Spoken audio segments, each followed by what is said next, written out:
Porque nenhum arquiteto gosta de voltar e ouvir aquilo que não deu errado. Ninguém gosta de saber que você errou.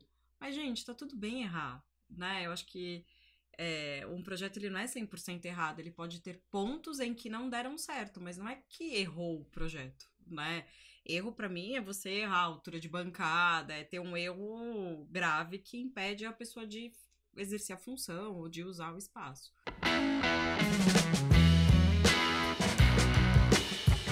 Fala aí, arquiteto Júlio na área. E começamos mais um AECTech, aquele podcast sobre arquitetura, engenharia e construção.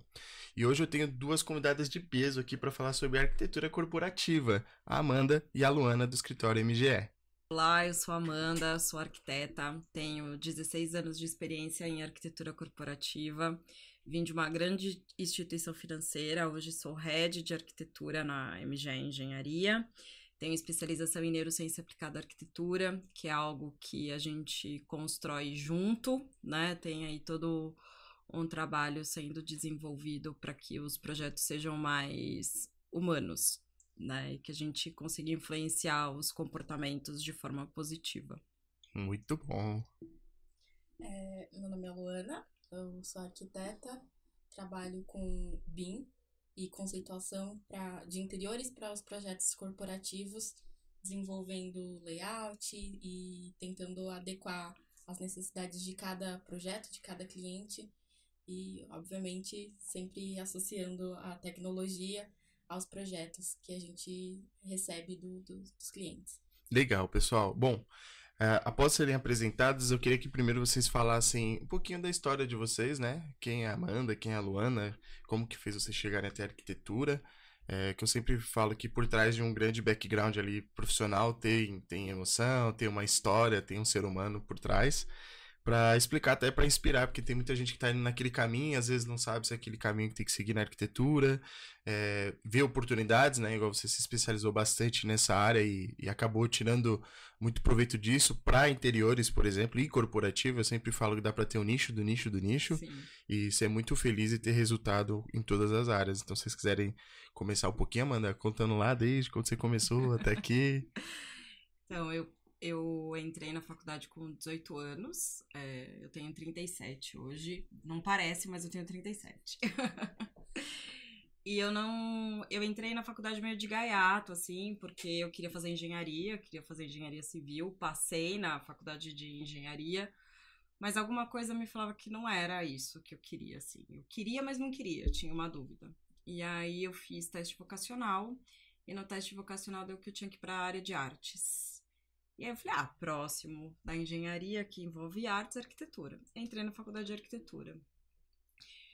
E me encantei pela faculdade. Acho que a faculdade de arquitetura é uma faculdade difícil, porque a gente, enfim, vira à noite, faz muito trabalho. E na minha época não tinha tanta tecnologia embarcada, né? Era muito AutoCAD. Demorava ali uma noite inteira para renderizar um objeto, na verdade. Não era nenhuma planta, enfim. E aí fiz alguns estágios pequenos, trabalhei na prefeitura, trabalhei em escritórios. E em 2006 eu entrei no Itaú, no banco, numa oportunidade que eu tive. E ali é como se eu tivesse me encontrado de fato, porque eu não conhecia o que era arquitetura corporativa, eu nunca tinha ouvido falar em layout, o que era aquele mundo, né? E dentro do Itaú era um mundo muito grande. E eu fiquei no Itaú durante 16 anos, né? E eu falo que foi uma escola, porque eu aprendi muito. Então, desde o projeto de arquitetura mesmo, aos projetos complementares, que são fundamentais dentro do processo da arquitetura corporativa, né? Quando a gente fala de ar-condicionado, elétrica, hidráulica, todas as questões de norma, né? Então, acessibilidade, as normas de ergonomia. Eu acho que as pessoas às vezes olham a arquitetura corporativa, mas ela tem um leque muito grande que você precisa aprender e você aprende na prática, porque não existe um curso hoje no mercado para você fazer em complemento à faculdade sobre arquitetura corporativa. Isso não existe. Quem trabalha com corporativo aprendeu na prática, aprendeu com acerto, com erro, aprendeu com pesquisa, acompanhando tendência de mercado. E aí, no final do ano passado, por conta da especialização que eu fiz em neurociência aplicada à arquitetura, eu entendi que eu precisava sair da instituição onde eu estava, que eu já tinha feito muita coisa lá, e eu precisava ir para o mercado. Eu queria desbravar novos mundos, ter novos desafios. E aí, no final do ano passado, eu saí do Itaú e virei sócia do Joseph, que é o sócio fundador da MG Engenharia. E eu tenho acho que aprendido muito com a rotina do escritório, com as meninas. No Itaú a gente não tinha tanta tecnologia embarcada nos projetos, era muito AutoCAD, e aí aqui a gente começa a aprender sobre BIM, sobre Twinmotion, sobre, enfim, vários programas que eu acho que hoje complementam a arquitetura e deixam o trabalho do arquiteto mais fácil. Porque um projeto executivo é trabalhoso de fazer. Então, se você consegue tecnologia que te ajude a diminuir o seu tempo, né? Porque tempo é precioso. Acho que hoje ninguém tem tempo de sobra. Então, eu acho que eu venho aprendendo. Eu falo que eu tô aprendendo. Cada dia eu aprendo uma coisa nova. Cada dia que eu sento ali com a Luana, que ela faz uma coisa, eu aprendo uma coisa nova. Então, acho que o que eu deixo aqui dessa minha trajetória é que nunca é tarde pra gente começar, pra gente aprender, pra gente se reinventar, né? E a arquitetura corporativa é algo que você sempre precisa se atualizar, você precisa estudar, porque é isso, é tendência de mercado, é entender o que está acontecendo lá fora, é juntar muito com o que você tem dentro das empresas. Então não é só olhar a arquitetura, você olha a cultura da empresa, você olha como as formas de trabalho, então como essas pessoas trabalham, né? Então a gente saiu do presencial para todo mundo em casa, agora a gente tem uma questão do híbrido. O que é esse híbrido? Né? Acho que hoje o maior desafio que a gente tem na arquitetura corporativa é qual é o modelo de escritório para o trabalho híbrido, né? Qual que é esse modelo? A gente sabe que precisa estar ligado à cultura da empresa, que precisa estar embarcado a tecnologia, que precisa estar embarcado a arquitetura, mas como que a gente faz esse elo? Então, eu acho que hoje, resumindo, é isso, a minha trajetória. Legal, né? Uma coisa que eu sempre falo nos podcasts, assim, a arquitetura, a gente tem um bichinho que foi picado, que é assim, nós só estamos começando, né, a profissão. Mesmo quem tem 30 anos, que tiver 40, a gente vê que grandes arquitetos também tiveram uma jornada, né? Foram ser reconhecidos ali com 50 anos, com mais de... Né? Então, eu acho que é uma questão de sempre estar se lapidando, porque a arquitetura ela é temporal, né? Então ela pega ali como você falou, a cultura, o tempo ali do escritório que é aquilo ali, a tecnologia que é daquela época, a materialidade, comportamentos, depois de 10 anos é totalmente outra. E quando a gente fala depois de pós-pandemia, então, nossa, é como se fosse um delay que foi perdido aí de não sei quantos anos, E né? as coisas vão acontecer mais rápido agora, Sim. né? Então, acho que a gente, como arquiteto, precisa ter muito isso em mente quando a gente está projetando, né? Que o escritório ele vai ser cada vez mais flexível. Porque as pessoas não vão para o escritório para ficar sentada na mesa 8 horas como ficava antes, né? Hoje a ida para o escritório tem um outro fator, né? Uma outra relevância. E isso vai mudando conforme vai chegando. A gente viu o boom aí da IA esse ano, né? Então se fala de ChatGPT, se fala das imagens, que são coisas que vêm sendo trabalhadas há muito tempo, né? E teve um boom agora.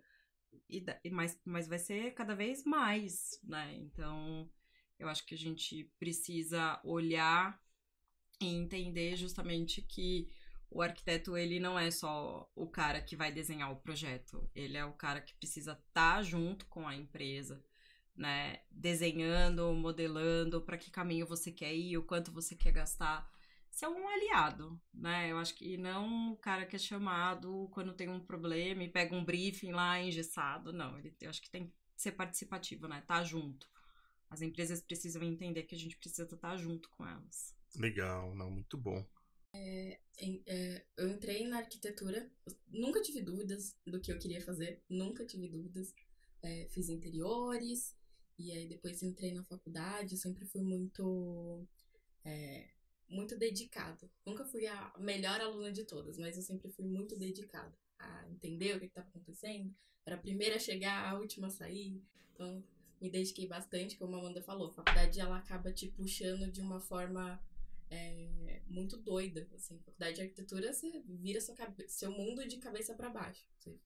Você entra naquela imersão ali e na faculdade mesmo, quando as pessoas falavam, você vai trabalhar com o quê? Com interiores, com residencial, com patrimônio, né? Cada um vai criando seus vínculos ali com que é uma profissão muito diversa, né? Tem gente que acaba trabalhando com fotografia, com cenografia. E eu falava, tudo menos corporativo. Tudo menos... Porque, assim, pela vivência de escritórios que a gente, né, ao longo da vida vai tendo e faz estágio, trabalha em um lugar, em outro, eu falava, gente, é um mundo muito fechado, é um nicho muito pequeno, impossível de entrar.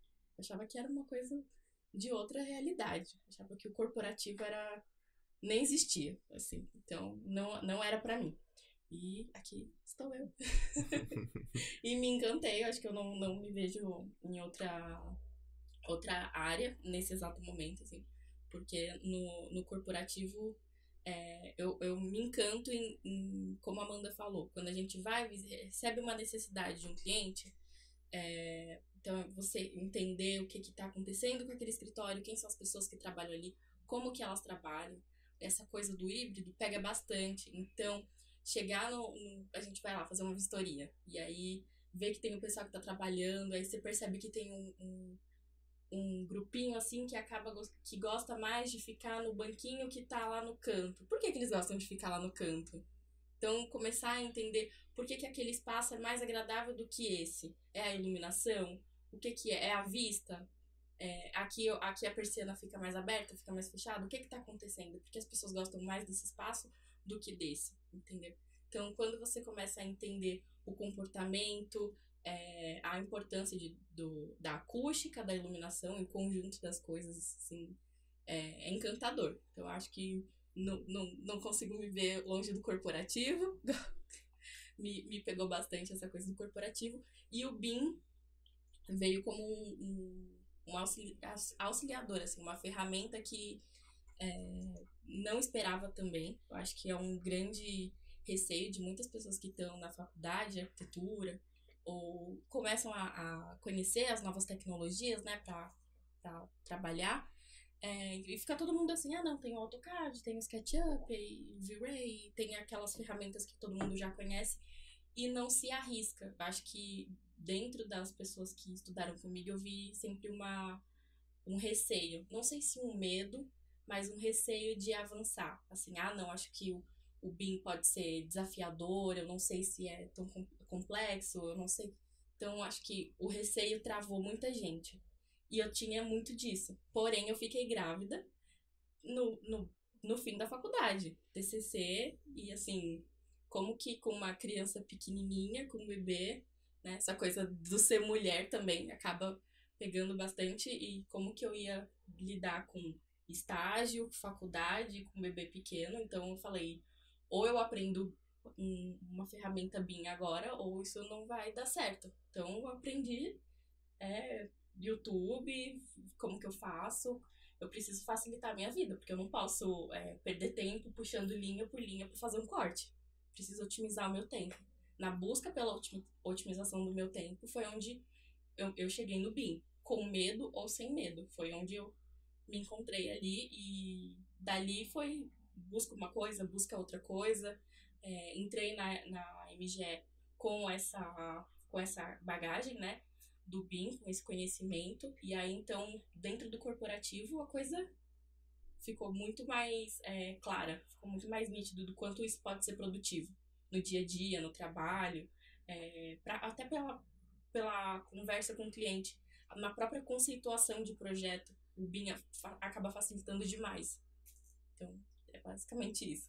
Que legal, não, muito bom. Deu pra, assim, só de bater esse bate-papo inicial já deu para ter duas histórias, dois caminhos, né? Que assim, eu percebo que a Luana aqui já é uma arquiteta mais júnior, uma arquiteta que recém-formada, que tá ali vinculada à academia hoje, né? Eu acho que Faz quanto tempo que você se formou? 3 anos. 3 anos, então você tá bem quente, vamos dizer assim, né?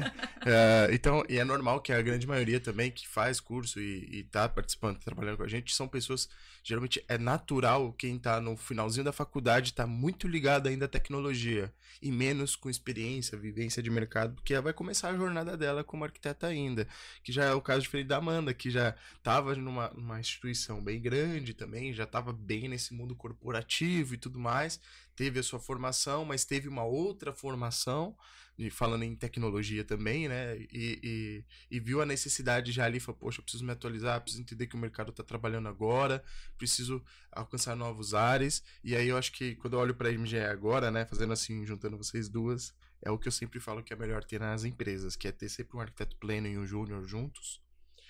Porque você tem a experiência do pleno junto com a boa vontade e energia do júnior, né? Então eu falo que esse é o melhor dos mundos para quem quer implantar tecnologia, seja qual for ela. Porque você pega a energia de um que tá no começo e a experiência de outro e junta e pega ainda, por exemplo, o Joseph, que é mais ainda, que é um sênior, que aí você junta os três, aí você usa isso pro lado bom, eu diria, da empresa, como negócio e tudo mais.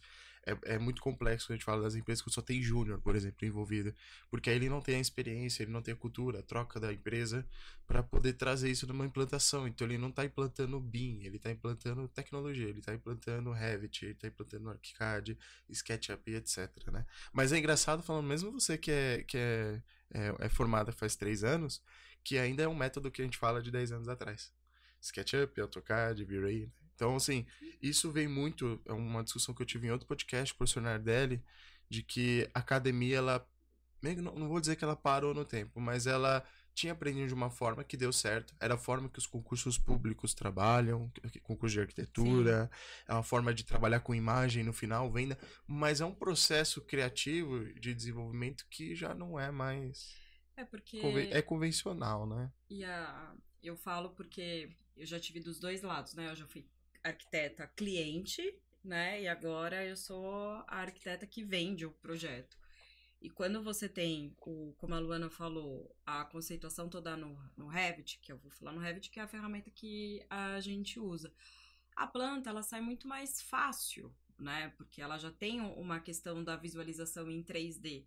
Porque o cliente, ele não tem a visão do 3D, né? Eu já recebi planta feita em Excel, eu já recebi planta... Se eu mostrar os desenhos que os meus clientes mandam, né, no residencial, por exemplo, ele não tem a visualização do 3D, diferente da gente, né?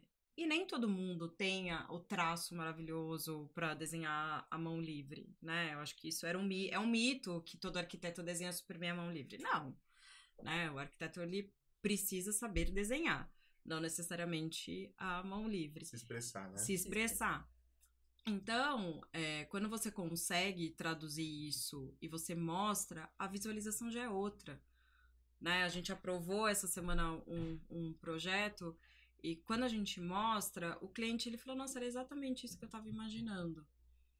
Por quê? Porque tá ali, tá no 3D e não tava nem renderizado, né, Luana? Não tava nada, era a planta mesmo, tinha umas cores, mas trazia aquilo. E eu acho que é isso que hoje o mercado espera, né? Que os clientes esperam de uma forma geral. Mas eu sinto muito isso, eu sinto uma resistência do mercado a trabalhar com ferramentas diferentes, até os próprios complementares, né? É muito difícil você encontrar um escritório de complementares que queira trabalhar no BIM. Muito difícil. É porque envolve muitas coisas, né? Que é cultura. Envolve. A cultura, ela fala. Tem um ditado que diz que a cultura come estratégia no café da manhã, né? Que é isso. Você pode ter a melhor tecnologia, os melhores processos, a melhor boa vontade. Se as pessoas, que é a cultura ali, elas não comprarem a ideia de que tem que ser daquela forma, a tecnologia ela é importante para isso, ela é um aliado do arquiteto, não ao contrário disso, dificilmente dará certo, né? Mas acho que um ponto que você está colocando, que é muito importante, é a questão de entender o mercado, que eu sempre falo, você pode ser formado em Harvard, você pode ter o que for. Se você não entende o cliente, não tem empatia, se você não entende as dores dele, cara, você pode vir com o melhor render do mundo, inteligência artificial, ter tudo. Só que se você não pegar aquela sacada, aquilo que ele quer, né, que de fato é a dor dele, e trazer o resultado para aquilo que é a dor dele, tudo aquilo outro é só história, é uma bagagem fora o resultado que é o que ele espera, né? Pelo menos é a minha interpretação como depois de quem passou muito tempo desenvolvendo projetos, trabalhando em tecnologia e hoje sendo um gestor de negócios. Eu consigo ser um bom gestor de negócios porque eu passei por isso, eu tive empatia, eu sei o que o meu cliente do outro lado tá sentindo, que ele quer que resolva, porque eu já estive do lado dele, É entendeu? exatamente isso. Eu acho que o ponto de partida do arquiteto, então, para quem tá ouvindo e tá começando, é a empatia. O projeto você cria pro outro, você não cria para você. Ele não é seu filho, ele não precisa. Eu posso não gostar do que você tá querendo fazer, mas eu, como arquiteta, eu vou tentar te ajudar a modelar essa ideia para que ela fique boa e que eu e você a gente consiga chegar num resultado final que seja positivo para o cliente. Eu acho que a gente vem, né? Eu venho de uma escola onde o arquiteto era o rei, né? Onde o arquiteto, nossa, o arquiteto é Deus e nananana. Quando eu contei na faculdade que eu fazia arquitetura corporativa, que eu tive que apresentar o estágio, né? Que se apresenta no último ano, eu vi de um professor que aquilo não era arquitetura. E aí eu fiquei super doída, porque eu falei, nossa, se não é arquitetura, isso é o quê? Porque aqui eu aprendo elétrica, eu aprendo ar-condicionado, eu aprendo sobre ergonomia, acessibilidade. Se isso não é arquitetura, é o quê? E ele também não soube me responder, porque o cara nunca fez um projeto, de fato, Aí né? envolve outro item da arquitetura que é o ego, né? Então eu falo muito isso no escritório, porque eu acho que é isso, você projeta para o outro, é o outro que está te contratando, né? E na arquitetura corporativa você impacta muita gente, né? Então você tem um impacto ali de, por exemplo, no Itaú era 60 mil pessoas num projeto, né? Que você faz um impacto. É muita gente. Então você precisa ter é um uma decisão impacto também, positivo. né? Você tem um poder de decisão ali também, que é assim, errar com uma pessoa que às vezes está fazendo uma casa é uma coisa, um apartamento é uma coisa. Errar fazendo uma agência que vai ter um monte de pessoas, que vai interagir, que tá pé da vida numa fila, esperando para ser atendido, e não tem ergonomia, não tem. A gente sabe que o que eu vejo do meu ponto de vista é assim, Amanda. Eu entendo que quando a gente fala de arquitetura corporativa, eu também trabalhei com arquitetura corporativa. E eu vejo que é uma especialização. E aí, quando eu falo assim, o que é arquitetura? Arquitetura, eu lembro que tinha um professor me falando, arquitetura é tudo aquilo que você vê. O que você não vê é engenharia. Que tá por trás, ele falava. Mas assim, basicamente, quando a gente escolhe interiores, paisagismo, eu fui aprendendo também com os meus clientes, porque a gente foi fazendo implantação em paisagismo, iluminotécnica.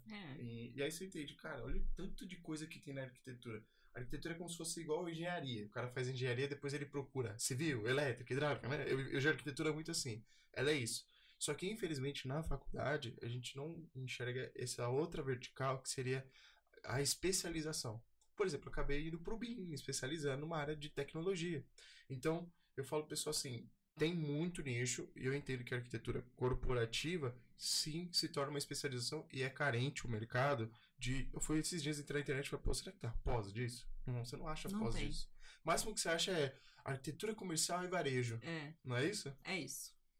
Então é curioso o ponto de vista que você está colocando e infelizmente o papel do professor, né, como docente que está ensinando o aluno, né, você falou, poxa, se isso não é arquitetura, né, às vezes pode dar um banho de água fria, né, muitas vezes tem gente que coloca que às vezes o professor pode ser um arquiteto frustrado e acaba descontando nos alunos, né, e aí você tem que ter bastante, as faculdades têm que ter vamos dizer assim, um poder de recrutamento ali muito delicado em entender o papel dela como ensino, que é preparar a próxima leva do mercado de trabalho.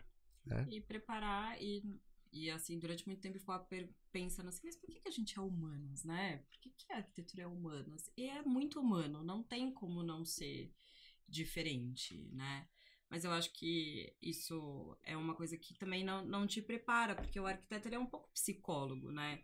Então, quando eu fui estudar neurociência, eu comecei a entender um pouco o nosso papel ali dentro daquilo que o cliente está esperando, né? Porque você acaba virando psicólogo dele, ele te conta as frustrações que ele já teve. Então, eu acho que a gente hoje, olhando o escritório e olhando justamente essa visão de tecnologia, eu acho que não tem como a gente fugir dessa visão humana e dessa visão tecnológica e dá pra andar junto. Não precisa achar que a tecnologia vai vir e acabar com a gente. Não, muito pelo contrário, né? Eu acho que a gente precisa usar ela a nosso favor justamente para isso que a Luana falou, otimização de tempo, qualidade na entrega, né? Mostrar que você pode fazer mais e melhor, talvez, né? Você pode entregar muitas vezes uma conceituação muito melhor por conta da tecnologia do que se você fizesse num programa 2D, por exemplo. Não, Né? isso reflete muito na forma que o cliente recebe. Por exemplo, antes a gente tinha uma concepção de projeto que era, você montou a planta, o layout, tá funcional, ok, atende. E aí a gente vai usar esse material e esse material. Agora, eu já tô visualizando tudo em 2 tempos. Eu já tô vendo se esse piso vai ficar bom com essa pintura, se isso daqui tá funcionando ou se não tá funcionando. Porque às vezes você entende que aquilo ali esteticamente vai ficar agradável, mas não vai fazer tanto sentido, porque tem uma janela que tá do lado e a iluminação não vai ficar tão boa. São pequenos detalhes que você no 3D consegue enxergar, né? Em 3 dimensões, você consegue ter uma visão mais ampla do que só na planta, aquela coisa chapada, você só vê o layout. Pode estar funcional, mas será que é o ideal? Será que esse funcional, essa função e a forma, elas estão tão atreladas, assim, a ponto de se adequarem àquele espaço, aquelas pessoas que estão convivendo? Então, quando a gente vai entregar o projeto para um cliente, às vezes a gente tem um prazo muito curto, e o corporativo tem disso. No residencial, a gente acaba vendo que se estende um pouco. As pessoas têm um tempo, às vezes eu só consigo trabalhar na obra de fim de semana, eu só consigo, sabe? Então, cada cliente do residencial vai ter um tempo, então acaba se estendendo um pouco mais. No corporativo não é assim.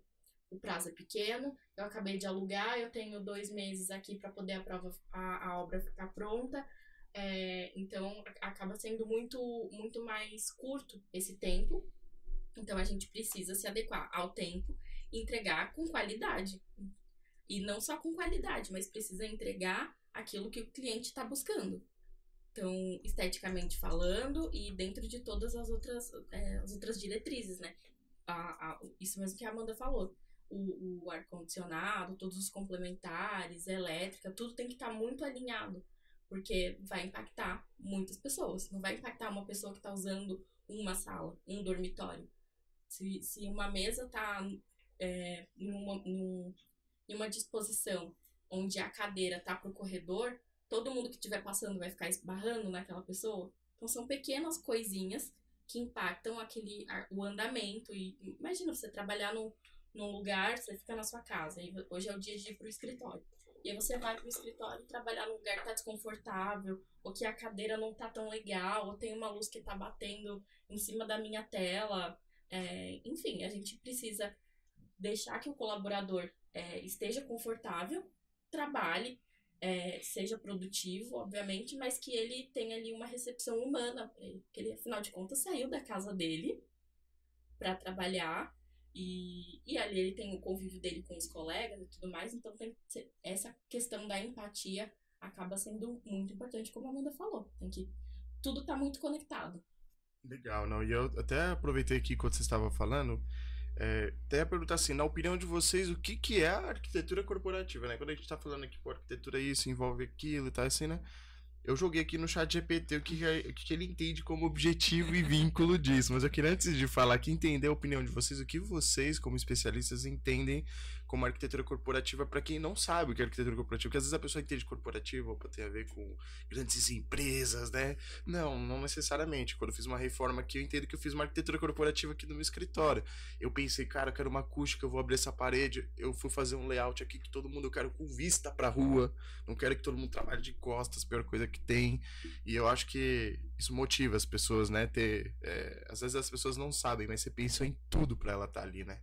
Isso é neurociência aplicada à arquitetura. Legal, ó. Então fez neurociência? Sem saber, você fez aí, ó. Sem saber, você fez uma diretriz de projeto, porque as pessoas não têm isso é muito intrínseco na gente. A gente não é que a gente raciocina isso, mas de fato as pessoas não gostam de trabalhar de costas. Isso é fato, né? Ninguém gosta de sentar aqui trabalhando e alguém passando atrás, por exemplo, ou num corredor. Mas voltando aqui para a arquitetura corporativa, você traduzir o que a cultura da empresa no escritório, né? Porque as empresas, existem diferentes tipos de empresa em diferentes segmentos e não necessariamente o escritório que você faz para uma empresa de tecnologia é o mesmo escritório que você vai fazer para um escritório de advocacia, por exemplo. As necessidades são completamente diferentes. Então, quando a gente, fazendo uma analogia com o residencial, você traduz o que aquela família quer para casa, para o apartamento. E o corporativo é a mesma coisa, só que você tem outros fatores atrelados, né? Então, a quantidade de pessoas é muito maior. Você precisa entender o formato de como essas pessoas trabalham, para entender quantas mesas você precisa pôr, quantas não, né? Na arquitetura corporativa, a gente tem, acho que uma dificuldade, às vezes, de briefing. Acho que a dificuldade de briefing é geral. Mas na arquitetura corporativa, às vezes você recebe o briefing do CEO, do CFO, e você não recebe o briefing de quem está na base, né? E a diferença das necessidades são muito grandes, né? Então, quando você olha a arquitetura corporativa, você tem que pensar que ela não é um Lego, mas é como se você tentasse moldar de alguma forma em que você consiga dar o programa de necessidades e que aquilo reflita de alguma forma o que a empresa quer fazer. Então, desde receber um cliente, ter um estúdio de podcast, ter uma mega cozinha, né? Porque tem muito. Cada empresa tem uma necessidade diferente, uma biblioteca, né? Então, o escritório de advocacia precisa ter uma biblioteca. E aí são desafios que você vai atrelando a esse projeto.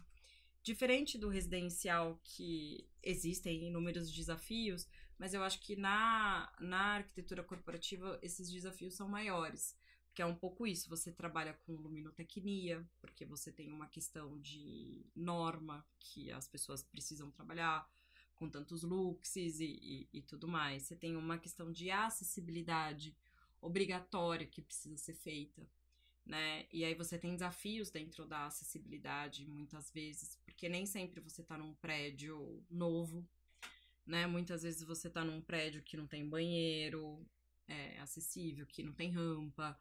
Então, você tem que pensar num todo. E como que você encaixa essa questão da diversidade, da acessibilidade para todo mundo, né? E não fazer uma coisa isolada. Acho que não é essa a nossa intenção aqui, pelo menos na MGE. Aí você tem que envolver acústica, porque imagina 100 pessoas trabalhando no mesmo ambiente. Quais são esses ruídos que vão gerar? E por fim, acho que essa questão toda de especificação de materiais, a questão do mobiliário, da ergonomia do mobiliário, né? Que às vezes a gente não leva muito a sério isso, mas isso é muito sério, né? É um assunto que precisa ser muito tratado, principalmente na arquitetura corporativa, porque isso gera ações trabalhistas, isso gera abstinência de pessoas. Então, eu acho que eu não saberia dizer assim, traduzir numa palavra. Eu acho que é um conjunto de ações para o escritório ficar de pé, né? E isso está atrelado à cultura da empresa, isso está atrelado à tecnologia que vai estar embarcada ali, né? E, enfim, acho que é um pouco isso. Eu entendo que a arquitetura corporativa ela vem para funcionalizar as necessidades e humanizar aquele escritório ou aquela empresa. Não precisa ser uma empresa com 100 funcionários, enfim. Às vezes um escritório pequeno, funcionalizar mesmo aquele dia a dia, amenizar os impactos daquele ambiente, para que aquelas pessoas consigam trabalhar de forma humana, de forma adequada e produzir ali e desenvolver as suas tarefas da melhor forma possível, sem que isso gere estresse para ela. Que o que a Amanda falou sobre essa questão da psicologia também é muito importante da neurociência aplicada à arquitetura. A gente precisa entender que hoje a gente tem pessoas que ficam doentes no trabalho e não são doenças físicas.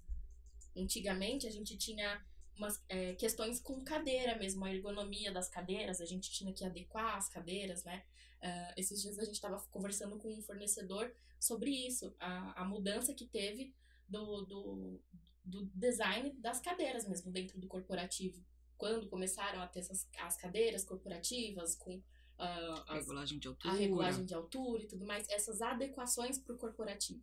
Então, até que isso fosse feito, as pessoas trabalhavam de forma irregular, né? Hoje a gente tem uma almofadinha aqui, a gente tem encosto para a cabeça, a gente tem outras formas de postura para poder trabalhar. Mas até que isso fosse feito, as pessoas trabalhavam de uma forma mais desconfortável. Então, hoje a gente tem ferramentas, né, dentro do design, da ergonomia, que atendem a forma do colaborador de sentar, de trabalhar. A gente tem mobiliários que são mais informais, que se adequam às pessoas. Então, não é mais uma questão física de trabalho dentro dos escritórios. Mas a gente tem as doenças psicossomáticas, né? Então, a gente tem as pessoas que acabam tendo burnout, se sobrecarregam de outras formas. Como amenizar isso? Fisicamente, a gente já consegue amenizar alguns impactos com o mobiliário, com a iluminação, com a acústica, diminuir os ruídos e tudo mais. Mas a neurociência, né, aplicada à arquitetura, e entender essa questão do corporativo vai um pouquinho mais além. A gente precisa entender por que as pessoas gostam mais de sentar próximo da janela. O que isso impacta? Como diminuir, entendeu? Imagina 100 pessoas trabalhando em um andar, e aí tem uma pessoa que fala mais alto. A gente precisa entender como que aquilo funciona. Uma pessoa que fala mais alto acaba impactando o trabalho de uma outra pessoa que passa o dia inteiro fazendo videochamada. Então, todas essas micro questões a gente precisa entender. Não é como a Amanda falou, receber só uma solicitação ali do CEO, do CFO, mas também acompanhar um pouquinho. A gente costuma lá na MGE fazer as vistorias, né? A gente vai primeiro para entender como que o escritório trabalha. Então a gente gosta de dar uma olhadinha. Tem um pessoal que gosta se tem uma varanda, sempre é uma disputa. O pessoal quer trabalhar na varanda, trabalhar próximo das janelas. Então a gente entende que não é mais só a mesa. Então o mobiliário também se adequa bastante a isso que a gente desenvolve no dia a dia. Então as pessoas também buscam o mobiliário informal, assim, é o que as pessoas mais gostam. Então ganha até apelido. Cada escritório dá apelido, assim. Tem uma poltrona ali. Essa poltrona parece de avião aqui. Vamos chamar de poltrona de avião. E aí o pessoal começa a dar apelido pro mobiliário, né? É bem interessante, então a gente precisa entender. Empaticamente falando, como que as pessoas trabalham e ajustar toda a forma, toda a função e toda a funcionalidade daquela necessidade. Basicamente o que você está falando, Luana. Quando a gente fala lá o professor fala aqui, arquitetura corporativa não é arquitetura? Você citou Vitruvius, sem falar Vitruvius. Que a arquitetura é função, comportamentos, estrutura, né? Então é arquitetura.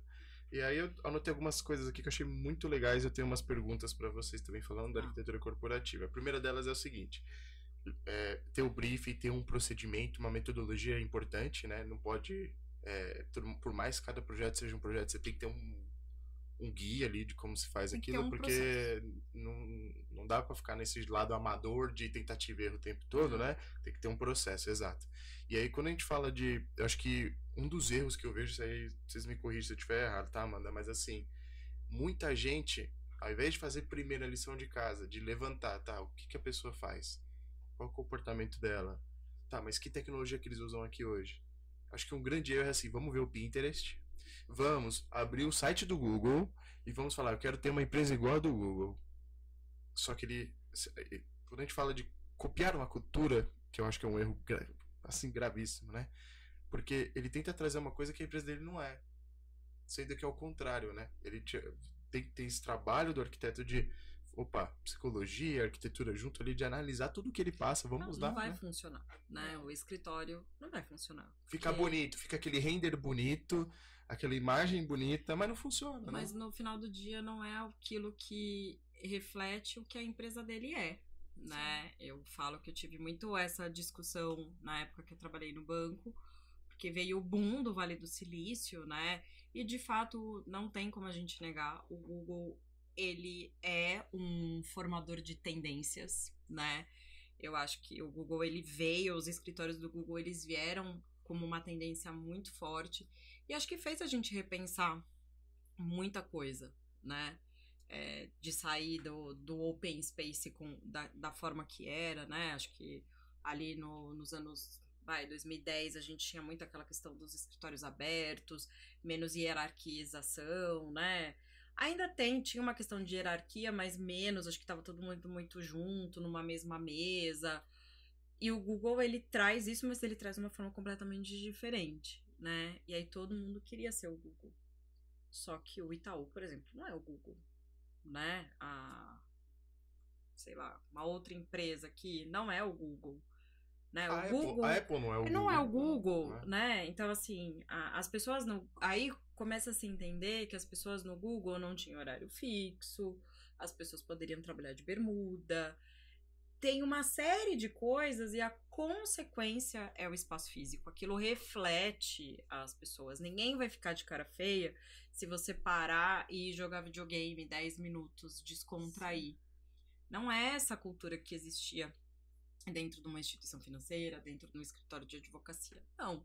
Então, falando de experiência própria, se entendeu, por exemplo, ali dentro do banco, que se precisava mudar muitas coisas. E o escritório era o final, né? Então, se mudou a forma de vestimenta das pessoas, né? Se deu mais liberdade para as pessoas se vestirem da forma como elas eram. Até a própria questão da jornada de trabalho, a questão da multidisciplinaridade, para daí mudar o escritório e aquilo refletir de fato a cultura. E deu muito certo, né? Aqui acho que trago por experiência que a gente fez ali em 2018, deu muito certo a implantação de imobiliários colaborativos, a questão de você não ter mais uma mesa fixa, refletiu uma cultura, né? Então foi um projeto vencedor. Eu falo muito isso. Eu falo que o escritório, para mim, hoje, ele é um tripé, né? Na verdade, ele é a cultura da empresa, a tecnologia. Não dá pra gente negar que... E aí não é só tecnologia em formato de projeto, mas é a tecnologia que você usa para fazer reunião, as tecnologias que você tem de monitoração de espaço, né? Eu faço um trabalho junto com uma empresa de tecnologia que a gente monitora os espaços. Esses espaços geram dados e a partir desses dados a gente consegue ter diretrizes de projeto. Então eu consigo analisar que tem posições que elas nunca são usadas. As áreas frias, né? Vamos dizer assim. Mas eu às vezes tem uma área inteira fria e às vezes eu tenho duas posições que nunca são usadas. E por que essas duas posições nunca são usadas, né? Então você começa a olhar de forma mais estratégica a sua ocupação, né? E aí o escritório em si, o espaço físico, né? Então, esse tripé, ele precisa estar muito bem sustentado. Se uma dessas coisas não tiverem, eu posso ter a melhor tecnologia e ter um espaço ruim, as pessoas não vão querer usar. Sim. Você falando agora me lembrou daquele caso onde a gente colocou não as espreguiçadeiras, mas a gente colocou redes, sabe? Redes com suporte. A gente colocou dentro do layout mesmo do espaço de trabalho, para que as pessoas saíssem, peguei um café, ou eu vou tirar 10 minutinhos aqui, eu vou só deitar na rede. Então, a ideia era muito boa, mas as pessoas não gostaram, não foi usado. Então, o cliente acabou retirando as redes desse espaço de trabalho, porque as pessoas falavam assim, nossa, mas eu tô deitado na rede. Quem vai deitar na rede enquanto as outras pessoas estão trabalhando? Vão me julgar, né? Vão me julgar. Então, naquele espaço, essa ideia não foi aceita, porque não era da cultura daquelas pessoas que trabalham ali. A empresa queria, achava legal, mas as pessoas não se sentiam à vontade. Sim, diferente de um outro cliente nosso, que nos solicitou um rooftop, uma cobertura, e a gente propôs a rede. E aí, um dos diretores até falou assim, eu acho que vai ter um problema nessa rede, porque uma delas já é minha. Então, assim, as pessoas falaram, nossa, que legal, vamos ficar na rede, e com espreguiçadeiras, assim, porque é uma outra cultura da empresa, né? Então, é importante entender mesmo como que as pessoas trabalham. E eu acho que a parte mais importante, eu acho que tem dois assuntos também assim. Eu até quando eu projetei o espaço do escritório, eu falei, eu projetei muito pra mim. E aí você fala, né? Ah, pô, mas é pessoal assim, a sorte é que eu fui do staff. Então, eu como dono da empresa, pensei no staff, mas geralmente o dono da empresa pensa no melhor pra empresa, não só pro staff, né? Como o posicionamento das mesas, da cadeira. Ou, infelizmente, pensa no que é melhor pra ele. Então, Sim. eu acho que isso é muito real, né? Uhum. A gente vem acompanhando aí o mercado e é muito real isso, né? Então, você posiciona o seu escritório não por uma questão de estratégia de marketing. Ah, eu posiciono porque eu moro do lado. Eu quero vir para este bairro porque eu moro do lado. Sim, ele não faz um geomarketing, ele não entende o que tá acontecendo, né? Só que o seu funcionário vai demorar 2 horas para chegar no seu escritório, né? Então, isso, até ontem participei do evento e a gente discutiu muito isso, né? O papel da liderança, dos líderes, né? Quem são os líderes hoje? Que você olha e que você fala assim, caramba, esse cara pensou no todo. Esse cara, de fato, pensou numa empresa humanizada, né? Então, eu acho que isso é um ponto bem... Quem faz carreira, né? Então, quem saiu da base, né? Então, eu saí da base, você saiu da base, a gente tem uma visão geral daquilo que tá acontecendo, né? Mas quem já chegou, não passou pela base, entra no topo, não tem essa visão. Não tem a empatia, né, que a gente tava falando. Eu vou dar e outra coisa que eu acredito é assim, tudo são testes, né? É o meu terceiro escritório, no sentido físico. Então eu já tive um que era micro, aí eu, pô, agora eu vou aumentar, vou pro segundo, a gente já queria no segundo andar, mas eu falei, cara, vamos trazer um negócio mais colorido, vamos ver se as pessoas aí foi pro tijolinho, agora vamos pro terceiro, que é mais espaço aberto, todo mundo trocando ideia, mas e aí você vai entendendo também os comportamentos, porque, né, eu trabalho com milênio, e eu trabalho com geração Z. Então o meu espaço ele vai conversar com essa geração. Mas, poxa, de noite vira um escritório, de manhã é escritório de arquitetura. De noite vira uma escola. E aí, como que eu faço esse espaço ser multiuso? E aí eu vou colocar um videogame ali atrás, que eu vou colocar um café, que eu vou colocar isso. E aí você entende se as pessoas usam também, não usam. Justamente por esses pontos que vocês colocaram, que como não é minha área, arquitetura corporativa, né? Às vezes eu não tenho essa reflexão. Pô, por que ninguém tá usando o videogame? Deixa o videogame ligado lá, pô. Porque, talvez medo de ser julgado, talvez porque a pessoa só quer trabalhar e ir embora. Então a gente tem que sempre ter uma interpretação, igual vocês falaram, porque veio na minha cabeça agora a questão da rede, né? Como essa minha história aqui, por exemplo. Muitas vezes a gente estava fazendo treinamento ali na Copa, que a gente colocou uma tela retrátil, desce e aí faz meio que uma palestra ali pra galera. Mas a galera, quando a gente fez depois o feedback, falou, o que vocês acharam do treinamento? Cara, eu prefiro fazer no meu computador, sentar na minha mesa, vendo na segunda tela o que você tá falando e eu praticando junto. Entendi, legal, bom saber. Então, porque não adianta, às vezes você pensa tudo numa estratégia para um caminho, mas você fala, poxa, aquele outro caminho ali é. Eu acho que tem que ter muito isso na empresa, né? E eu acho que o mais importante, além de projetar, pelo menos a minha opinião como arquiteta, é voltar lá, né? Fazer um Sim. benchmark. Cara, deixa eu ver o que funcionou, o que não funcionou, por que não funcionou para, Mas a gente né? não tem essa cultura, né? A gente não tem a cultura do pós-ocupação. Né? A gente fez agora, a gente entregou 2 andares, né? E aí a gente foi lá dar uma olhadinha, acompanhar como que foi a ocupação do andar. Eu já falei, primeira coisa que eu vou de salto. Eu quero testar como que tá o ruído. Então eu já fui pra ver como que tava o tec-tec no andar.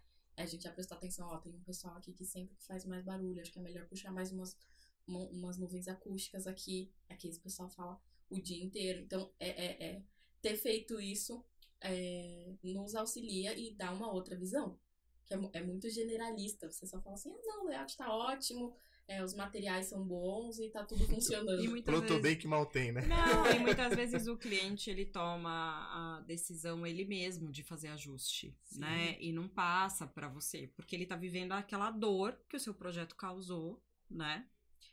E aí ele acaba ele mesmo fazendo algum ajuste e não te passa. E você acaba repetindo esse erro talvez em outro projeto, né? Porque você que nenhum arquiteto gosta de voltar e ouvir aquilo que não deu errado. Ninguém gosta de saber que você errou. Mas, gente, tá tudo bem errar, né? Eu acho que um projeto ele não é 100% errado. Ele pode ter pontos em que não deram certo, mas não é que errou o projeto, né? Erro, pra mim, é você errar a altura de bancada, é ter um erro grave que impede a pessoa de exercer a função ou de usar o espaço. Mas a gente não tem isso, né? E é um pouco do que esse meu trabalho que gera esses dados é o que a gente quer, na verdade, é que mude. Então, baseado em dados, né, de ocupação, você tome uma decisão e que essa decisão seja mais assertiva. Só que esse acompanhamento de dados tem que ser algo perene, tem que ser algo para sempre, né? Sim, sim. Não dá para você, eu implantei essa tecnologia, vou acompanhar o que está acontecendo, quantas pessoas estão usando, quantas pessoas estão na sala de reuniões. Não, isso tem que acompanhar, né? Dos estudos de caso que a gente fez, acho que tem até um exemplo, tem 2 exemplos muito legais, né? Mas vou dar o que eu acho mais interessante, é que o escritório, ele tinha salas foco, por exemplo, né? Que é a sala individual para uma pessoa, para quem não sabe, e tinha salas de reuniões, de diferentes tamanhos. Aí a gente começa a perceber que as pessoas utilizam a sala de reuniões uma pessoa. Então, a maioria do tempo que a sala de reuniões é usada, ela é usada por uma pessoa. E aí ela tá usando o espaço de forma errada, porque é um espaço para 4, para 6, para 8. E por que não usa a sala foco, que de fato é para uma pessoa? E aí, quando a gente foi entender o que acontecia na sala foco, a sala foco, por exemplo, tinha um visor na porta, você senta de costas para a porta, então tem sempre alguém vendo o que você tá fazendo dentro da sala foco. Tinha um pilar do lado. Não era foco. Não era foco. Tinha um pilar do lado, então você meio que ficava meio apertadinho, assim. Então não era um espaço convidativo. Então a pessoa entendia que a necessidade dela de concentração e tudo mais, a sala de reuniões cumpria o papel. Só que a gente só descobriu isso porque a gente monitorou esses dados. E a gente foi fazendo essa interligação entre um comportamento e outro. Para chegar para o cliente e falar, mas, tá acontecendo isso. Por que acontece isso? Né? Show. E aí até o cliente falou, mas tem um outro fator, a sala foco fica no canto. Então ninguém gosta também de atravessar o andar e ir pra sala foco. Fica todo mundo olhando o julgamento. O que ele tá fazendo na sala foco, né? Parece que a pessoa tá indo pra sala foco pra dormir. Não, a pessoa tá indo lá porque ela precisa fazer alguma coisa que tem concentração. E às vezes no layout, com um monte de gente falando, você não consegue se concentrar. É fato, você não consegue se concentrar. É que os milênios aí, a geração mais nova, usa o fone. Então o mundo pode estar caindo que eles estão lá no mundo deles Mas isso também não é bacana, né? O fone de ouvido sempre gera outros problemas. Então eu acho que é isso.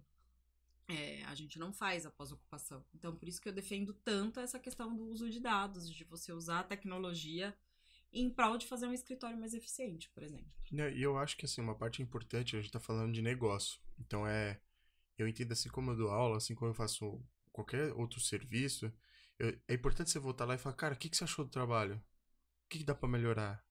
Porque eu já vejo a crítica de outra forma, por exemplo, eu vejo como oportunidade de melhoria. Sim, com certeza. Né? Então, assim, eu acho que a arquitetura, tanto como usando tecnologia, por exemplo, agora todos eles estão investindo em fone, a Apple tá gastando um dinheiro absurdo em fones de ruído, de eliminar ruído.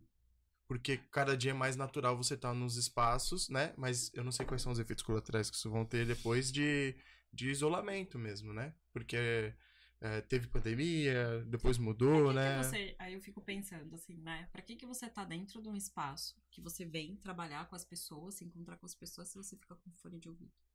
Então, mas aí vem impacto de geração, e você né? Se desconecta sim, com as pessoas. Sim, né? É que eu entendo, eu acho que assim, tem 3, eu queria recomendar 3 séries pra galera entender, que eu acho que fala muito do que a gente tá falando aqui, vem na minha cabeça e eu anotei. Uma delas é uma série, eu vou do mais antigo pro mais novo.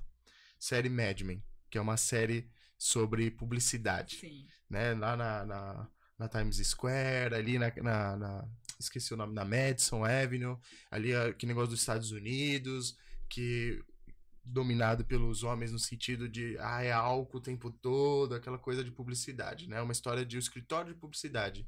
E é legal que lá você vê toda essa parte de a mulher tendo o posicionamento dela, como é que nasce. E aí você vai entendendo, eu tô falando na ótica da arquitetura, como o espaço foi mudando. Que quase eu, como arquiteto, eu assisti 3 vezes a série. Eu, como arquiteto, percebi, caraca, olha como que era. Cara, o chefe chegava, dormia, tinha a poltrona dele, a galera ficava tic-tic-tic naquela máquina de. Como chama? De. Datilografia. Datilografia. Cara, é sensacional Máquina quando de você vê a escrever. evolução, né? E como eles comportavam, o comportamento do homem, depois a mulher começa a beber, ela começa a ser também daquele jeito.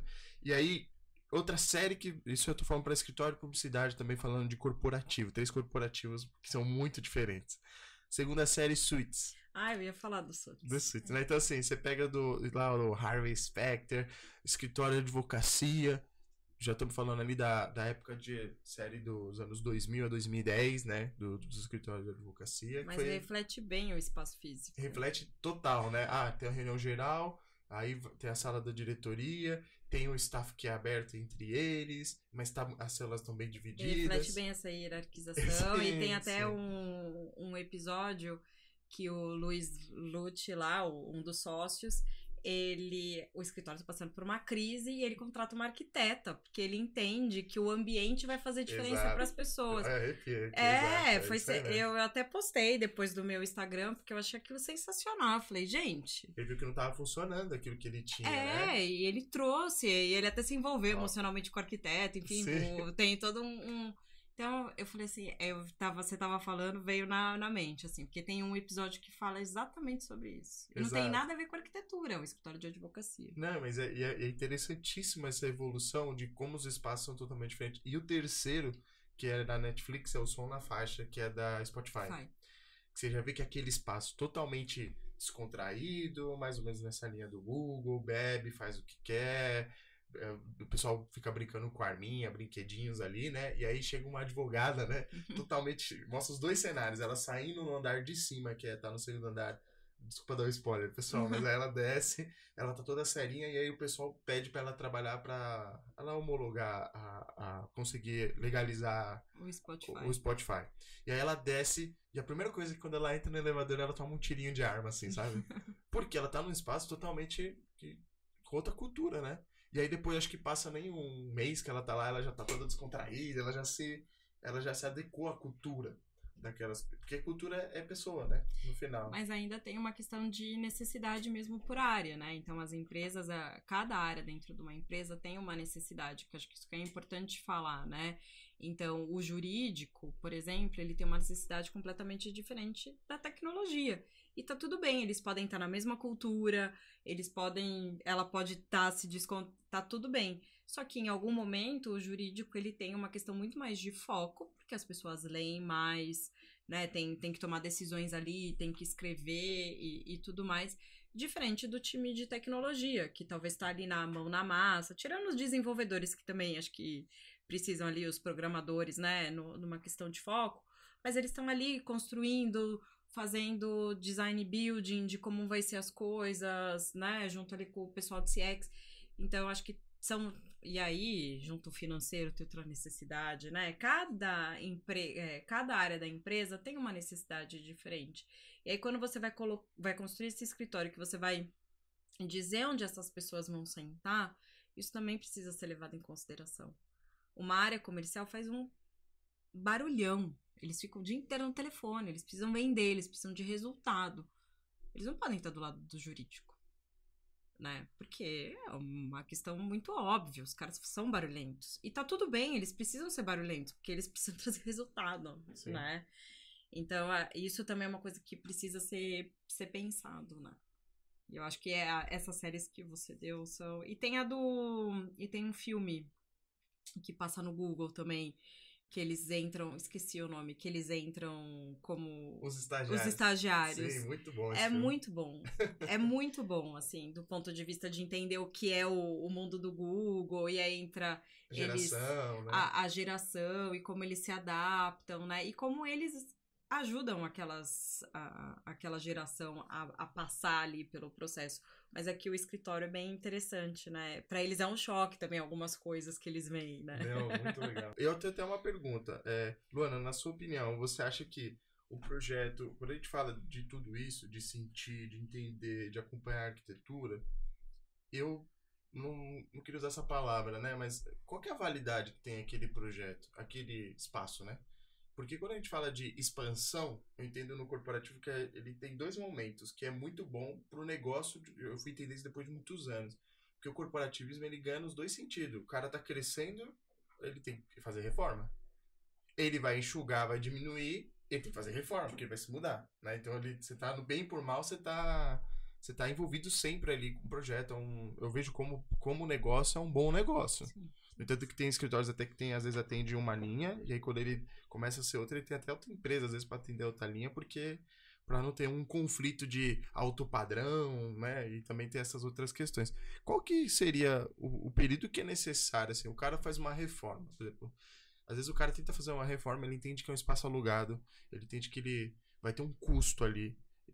E muitas vezes ele vai ficar um tempo ali. Eu não sei qual é a dificuldade que os escritórios têm para entender assim, tá? É igual um computador, quando alguém fala assim pra mim, ó, eu tenho um computador, esse computador que eu tô montando, essa máquina, qual que é a vida útil dessa máquina? Eu tenho que fazer uma manutenção daqui quantos anos? 5 anos, 10 anos? Eu acho que você trouxe uma boa analogia. É muito variável.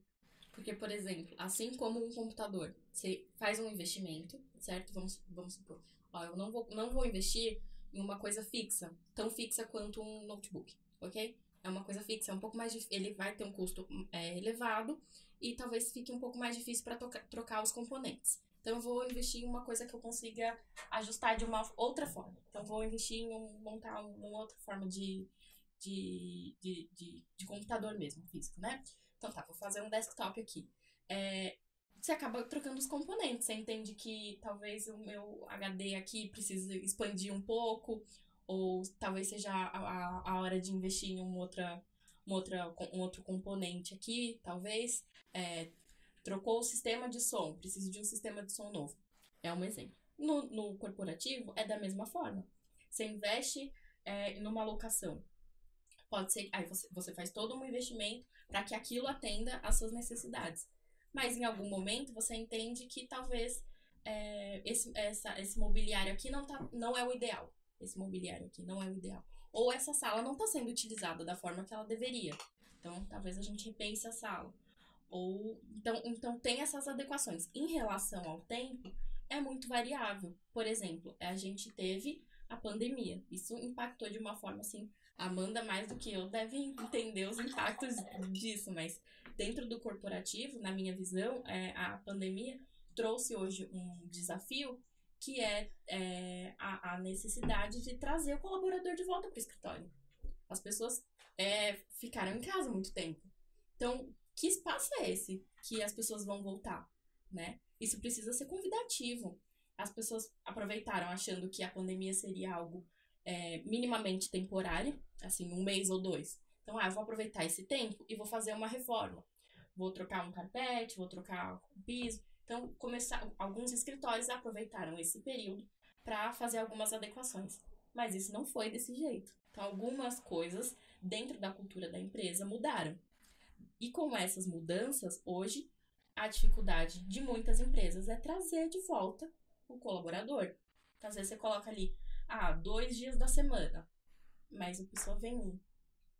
Então, você tem uma dificuldade de ocupação. E a gente entende que, para alguns nichos dentro do escritório, o contato, o convívio é importante, né? Você ir para o escritório para ficar de fone de ouvido, dependendo da necessidade, aquilo se adequa, é bom para você, te atende.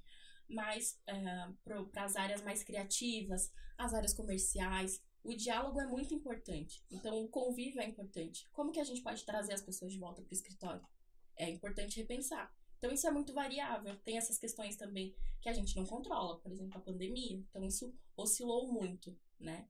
Então, depende da necessidade de cada empresa. Se a empresa está indo muito bem, eu vou alugar outro andar, eu vou replicar esse layout aqui, porque já atende muito bem a necessidade. E aí, quando replica, você entende que os novos colaboradores não têm a cultura daqueles colaboradores que já utilizavam aquele tipo de layout.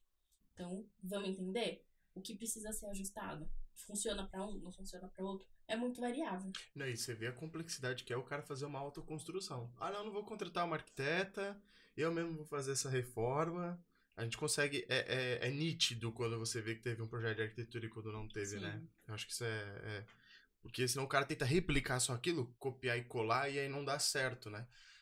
Acho que um outro ponto, eu sou um cara muito curioso. Então, por exemplo, eu lembro que aqui no escritório, quando eu deixei essas duas vistas aqui, eu falei, cara, deixa o pessoal de engenharia aqui, e eu vou deixar o pessoal de engenharia mais quietinho. E eu vou colocar o pessoal de marketing do lado. E vou testar essa experiência. Não, a Lohane lembra, né? Porque o pessoal do marketing é um outro perfil, é um pessoal que conversa bastante, tá ali e tudo mais, e o pessoal da arquitetura ali, da engenharia, no sentido do projeto, às vezes tá ali, ó, Tem que focado, executar, né? Tá no desenvolvimento que a gente... Então, falei, cara, não tá rolando. Aí coloquei o pessoal na outra sala do marketing e ampliei aqui o pessoal de desenvolvimento, né? Porque a gente achou que era melhor esse ambiente estar dessa forma. E como que eu vi isso? Nos números depois, né? A produtividade, se ela aumentou ou não, se a conversão melhorou ou não. No caso, como CEO. Nos outros, depois a gente sempre faz uma pesquisa de clima a cada 6 meses aqui no escritório para entender. E aí, tá legal? O que não tá? O que dá para melhorar, né? Porque eu acho que tem um papel muito importante também. Eu não sei aonde entra. Aí eu vou perguntar para você, Amanda. Assim, existe uma consultoria? Porque muitas vezes, o cliente vai pegar não sabe nem o espaço que ele tá alugando. Às vezes ele pega um lugar lá na Faria Lima. Ou, um outro dia que eu fui lá, foi lá pra Barueri. Eu falei, cara, por que você tá indo pra Barueri? Abriu o escritório. Não, porque é perto da minha casa. Eu falei, cara, você vai fazer todo mundo se locomover pra Barueri. Porque, bem, né? Eu queria entender, assim, porque eu acho que é muito importante essa consultoria, porque eu acho que envolve várias perguntas, não só como arquiteto. Acho que envolve como o cara do negócio. Por exemplo, deveria ir na reunião vocês duas e o Joseph, né? Nessas reuniões. Porque o Joseph vai ter uma noção de negócio, ele vai falar, cara, e se você aumentar seu negócio, o que você vai fazer? Não, eu pego mais esses 2 andares em cima. Legal, então tem um espaço para expansão. Pode abrir laje, o que dá para fazer, né? Eu entendo que é uma complexidade tão grande quando a gente fala desse lado corporativo, de escolha do local, criação do programa, desenvolvimento do projeto, né? Então você vê que são muitas peças para se encaixar.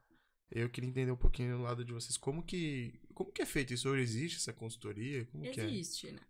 Não sei se o nome é consultoria, mas, por exemplo, a gente tem alguns parceiros de real estate, né? Então, que são grandes imobiliárias, né? Que tem aí todo um portfólio de mercado daquilo que está disponível, né? Então, vou dar o exemplo de um escritório de uma empresa de energia que nos pediu uma prospecção de lajes, né, para que eles mudem de endereço. Eles precisam se posicionar no lugar onde estão todos os escritórios de energia, por exemplo, né, que é a Vila Olímpia.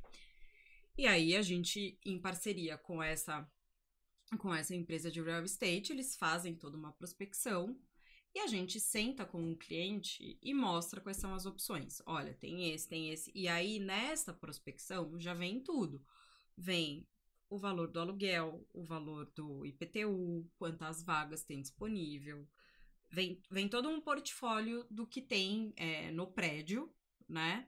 E o que tem ao redor. E aí nós, como arquitetos, junto com o cliente, a gente entende, faz um filtro. O primeiro filtro, obviamente, é dinheiro, né? Então, esse prédio. Mas o segundo filtro é muito aquilo que é necessário. Então, se eu tenho uma laje que eu vou precisar investir talvez um pouco menos, porque ela tá melhor, né? Então já tem um piso, já tem um forro, eu preciso trabalhar o recheio. Então, talvez isso, mesmo que tenha um aluguel um pouco mais caro, no decorrer do processo eu vou ter um ganho porque eu não tive que investir tanto. Então, existe sim, a gente faz esse trabalho e que é fundamental, porque muitas vezes o cliente escolhe um prédio e aí ele descobre que esse prédio não tem gerador, por exemplo, e aí isso é um problema pro negócio dele, né? Ou que o prédio, às vezes, não tem capacidade elétrica, né? Entrada de energia disponível, e aí você precisa trocar porque a sua demanda é muito alta e o prédio não comporta, né? Acho que os prédios residenciais hoje eles têm passado um pouco por isso, por conta dos carros elétricos, enfim, tem uma questão. Então, existe essa consultoria, né? Não é uma consultoria, acho que é um trabalho do zero. Então, que você tá junto com o cliente desde o começo, da escolha do imóvel, né? Até a entrega da chave. Tá aqui, ó. Agora é seu, você ocupa. Acho que tem isso. E tem uma consultoria, que a gente fala que é consultoria de workplace, que é justamente você acompanhar essa flutuação que as empresas têm. E aí a flutuação é quando a gente fala de recurso humano mesmo, né?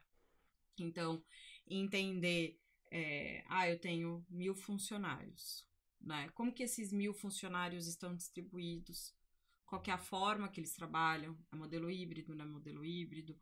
Quantos são de cada área, né? Porque isso faz diferença. E aí, a partir disso, você ir acompanhando se vai flutuar crescimento, se não vai, né? Qual é a estratégia que essa empresa vai ter no futuro, para que não seja um crescimento. Porque assim, ninguém sai de 1.000 para 2.000, né? Existe aí todo um planejamento que precisa ser feito, porque se você dobra a sua capacidade, né? Então, essa consultoria de workplace é justamente para as empresas não tomarem a decisão de que, eu vou reduzir laje, porque agora eu trabalho híbrido, agora eu trabalho 3x2, então eu tinha 1.000 posições, agora eu posso ter 500. Não, não é isso, né? Vamos entender quantas posições de fato você precise. Talvez você precise de 600, 700, né? Não 1.000. Então, existe essa consultoria estratégica de ocupação. Então, para um escritório que já existe e que quer tomar decisão, ou às vezes de expandir, porque entende que talvez está ficando apertado, ou quer diminuir.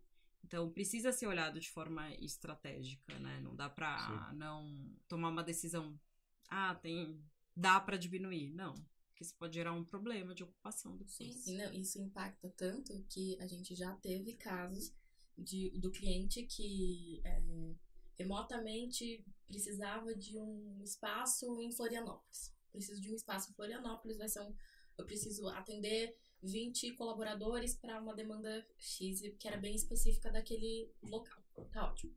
E não foi feita uma vistoria de fato, não foi feito um acompanhamento, não foi verificado quais seriam as possibilidades daquele espaço.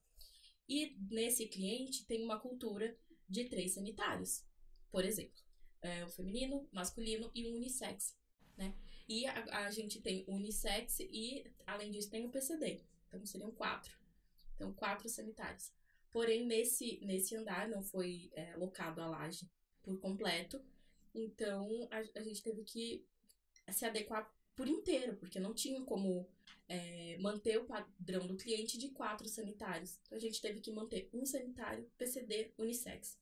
E pronto, porque naquele andar era dividido com outro escritório e os sanitários eram todos no hall. No hall. Então, não tinha como atender. Então, foi toda uma questão. Mas e agora? O que faz? Devolve, não devolve? Mas já fechou aí o contrato e a multa? Assim, fugiu completamente do layout padrão, né? Daquela necessidade, daquela cultura da empresa.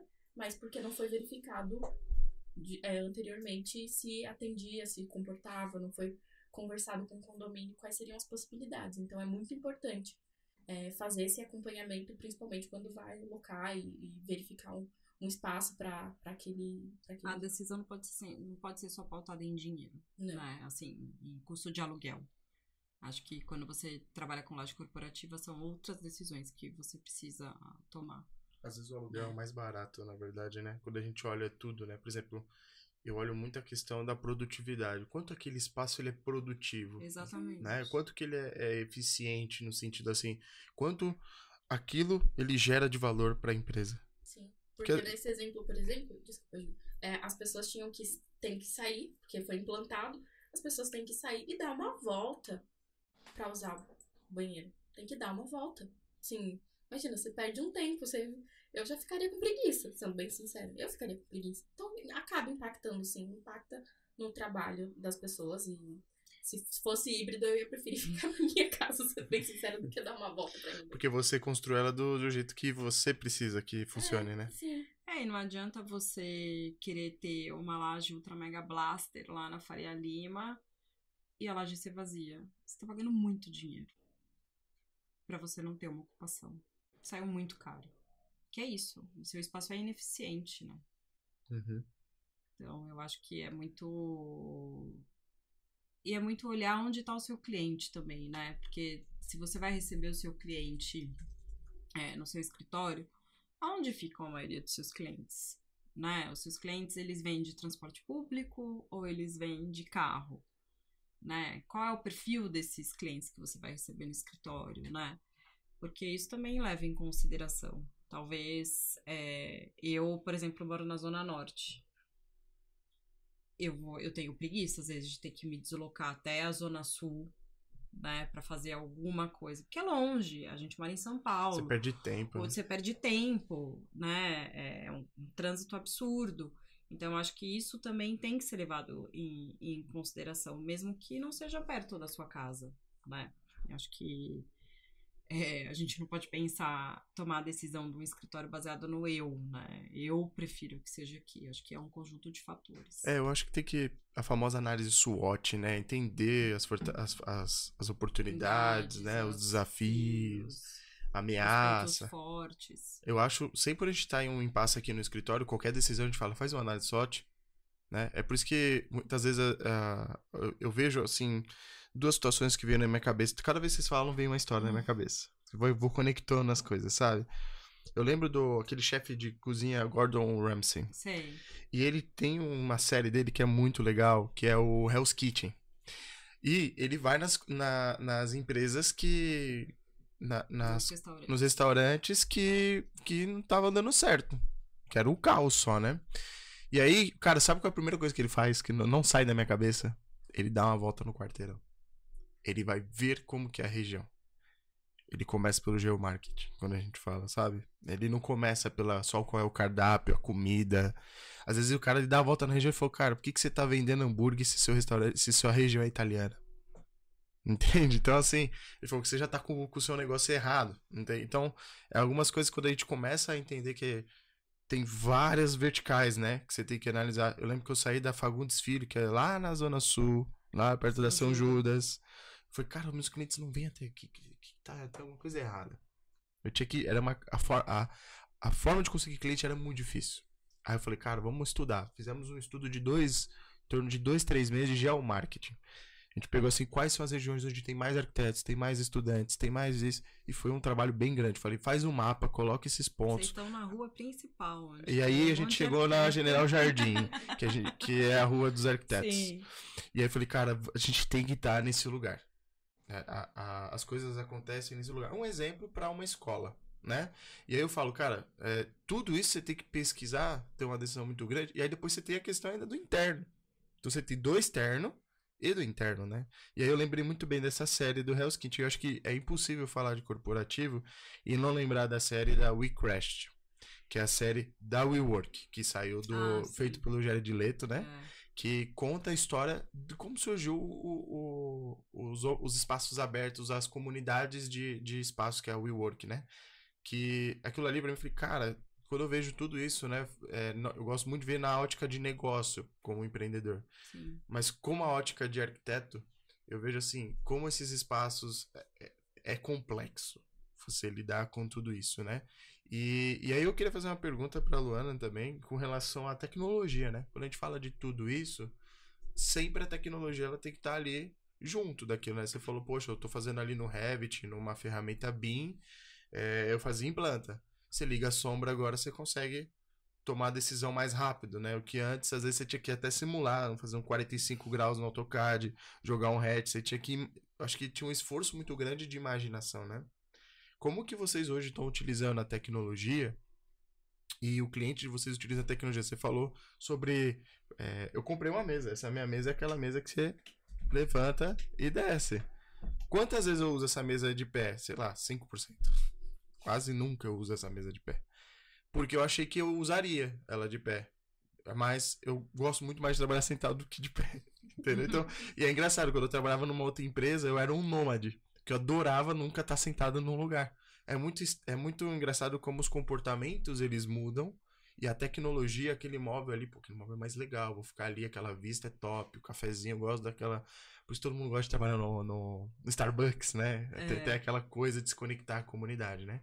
Como que vocês usam a tecnologia para desenvolver a arquitetura nesse sentido? Olha, se tem uma coisa que é importante de tudo que você falou, do que a gente tem conversado até agora, são os processos.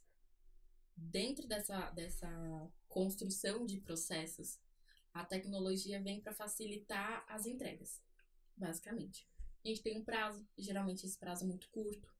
Então, eu preciso entregar para o meu cliente aquilo que ele está me solicitando da melhor forma possível, para que esteticamente seja agradável e para que seja funcional.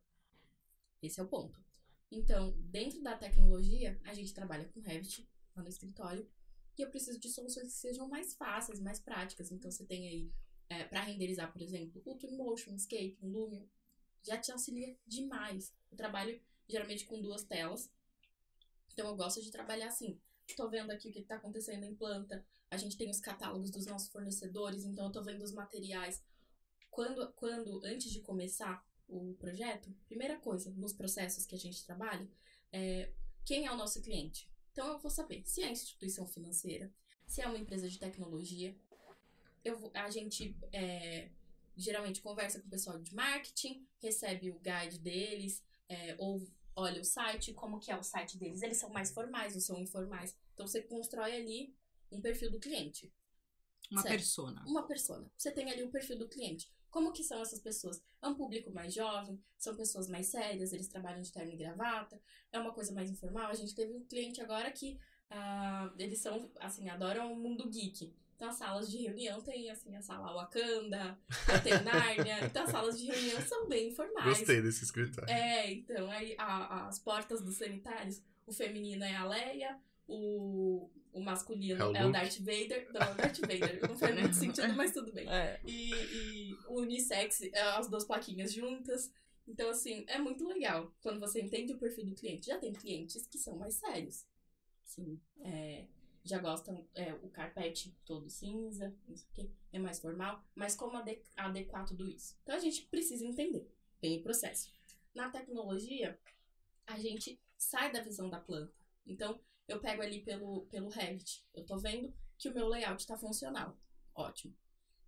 Não tô com ninguém perto do pilar. A sala de foco tá no melhor. Então, a gente conversa muito. A parte de conceituação toma todo um tempo. A gente teve até essa discussão, a parte da conceituação. E é muito importante isso. Então, você vai trabalhando ali a sua criação no Revit. Abre um 3D, aí dá uma renderizada ali. Geralmente eu abro pelo Twinmotion mesmo, porque eu gosto, eu acho muito mais fácil. Eu sou fã do Twinmotion. Então, eu abro ali pelo Twinmotion, eu acho que essas texturas aqui estão boas.